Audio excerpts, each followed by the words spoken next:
ويوم خبر لكم يوم واقع دي بسر عيادة شوى يوم مولانا سيبوه غخوب وليدو او دا یو سړی زویو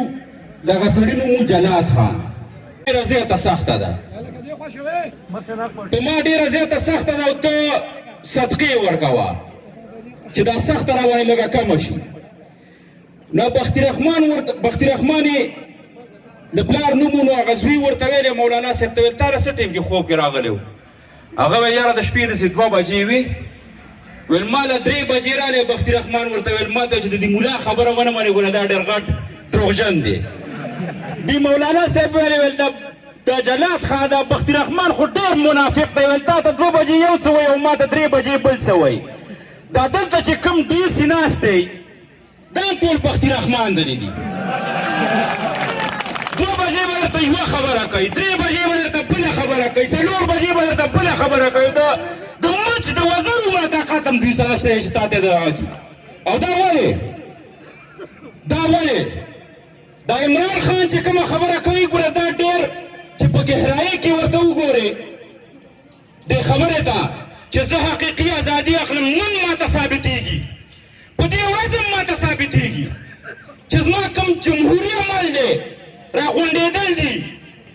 د آئین نه لاندې اظهار دی خبرې کول دي د خپل خلک راغونډوم او هغوی ته خبرې کوم دا سیسټم په ما باندې پابندي لګوي کله وایي مارکېټ ته که لاړې هغې باندې سیل دی که پمپ ته لاړې هغه د باندې سیل دی او که د شکور خان په حجره کې دې ټیم کې ناست یم بار به درته ولاړي چې تا د راغونډه څنګه وکړه که ورته ودې ویلې چې جرم مې څه کړی دی دی ورسره هېڅ جواب نشته دی دا د مافیا دا د هغوی غونډه ده ته وګوره 75 سال دوی زمونږ د مین د لوپټې خاصې کړلې او ځان یې په اسټرالیا کې جزیرې واخیستې او که وایي نه اخیستې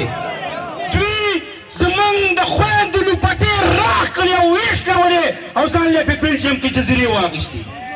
دوی زمونږ د سپین ږیرو د هغوی ږیرې ونیولې جیل ته یې بوت کړه او ځان یې پې څه وکړو په یوه فیلډ کې پې ځان له فلیټونه واخیسته دا سیسټم دې ټول عمر زه بېعزته کړی به دوی زما نه بېعزتي کړې ده دوی زما مشر دوی زما کشر دوی زما منتخب نماینده دوی زما سپین ږیری دوی ما زمانه دوی ټول عمر دوی را بېعزته کړی دي